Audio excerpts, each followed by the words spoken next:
श्री रामकृष्ण हरी. अभंग क्रमांक 116. चित्त ते चिंतन कल्पनेची धाव, चित्त ते चिंतन कल्पनेची धाव, जे जे वाडे हाव इंद्रियांची, जे जे वाडे हाव इंद्रियांची. हात पाव दिसे शरीर चालता, हात पाव दिसे शरीर चालता, नावे भेद सत्ता जीवाची ते, नावे भेद सत्ता जीवाची ते.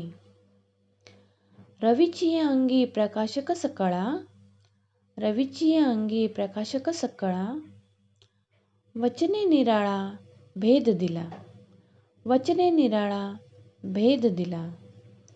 तुका म्हणे माप वचनाच्या अंगी, तुका म्हणे माप वचनाच्या अंगी, सौख्य काय रंगी निवडावे, सौख्य काय रंगी निवडावे. या अभंगाचे अर्थ आहे, इंद्रियांचे जेवण हाव वाढते ते म्हणजे कल्पना करून चिंतन करते. इंद्रियांचे जेणे हाव वाढते ते म्हणजे कल्पना करून चिंतन करते, ते चित्त आहे.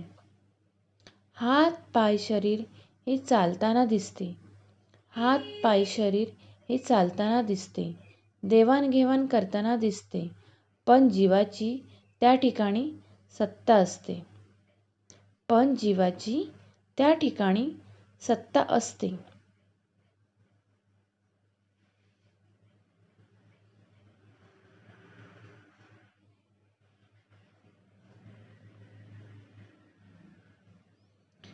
सूर्यापासून सर्वांना प्रकाश मिळतो, सूर्यापासून सर्वांना प्रकाश मिळतो, पण सूर्य आणि किरण असे उच्चार होते. सूर्यापासून सर्वांना प्रकाश मिळतो, पण सूर्य आणि किरण असे उच्चार होते. तुकाराम महाराज म्हणतात की शब्द निर्माण होते व अस्तित्वाला काल्पनिक मर्यादा व माप पडते.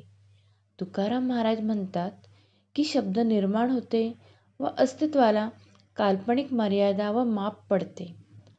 पण जर मौन धरले तर त्यामधील भेद कसे निवडणार? पण जर मौन धरले तर त्यामधील भेद कसे निवडणार?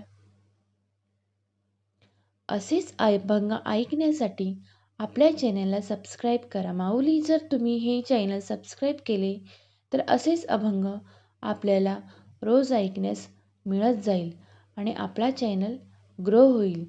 श्री रामकृष्ण हरी.